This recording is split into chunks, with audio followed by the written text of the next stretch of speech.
مومنا شکری خدا گو رمضان آمد باز، فصل غفرانی گناه بر همگان آمد باز.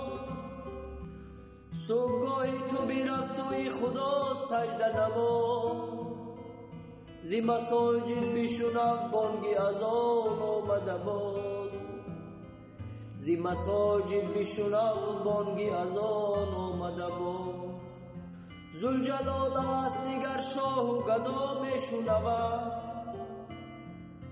حرفی ما، آن همه ناکرده جدا میشنود. پس بیرو پرده کشا از سر و روی گناهت، مطمئن باش نیازی تو خدا میشنود. مطمئن باش نیازی تو خدا میشنود.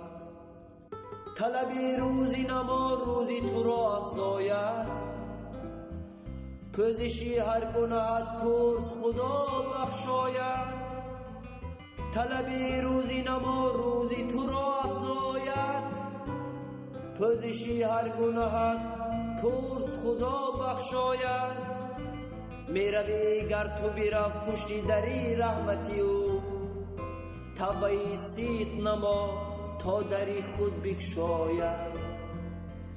گر نمودی دل و ایمان به گناه آگنده، گر نمودی دل و ایمان به گناه آگنده، توبه کن پیش خدا توبه بگو ای بنده.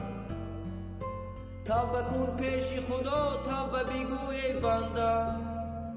وعده داده است چو وعده خلافی نکند، فصل غفران گناه هست و خدا بخشنده. فصل غفران گناه هست و خدا بخشنده.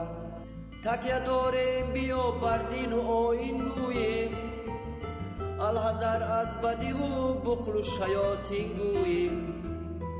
مقتدر است خدا کاش ببخشد همه را، با دل پاک نماز خوانده و آمین گوییم.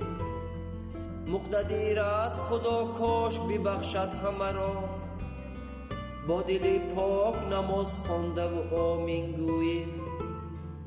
با دل پاک نماز خوانده و آمین گوییم.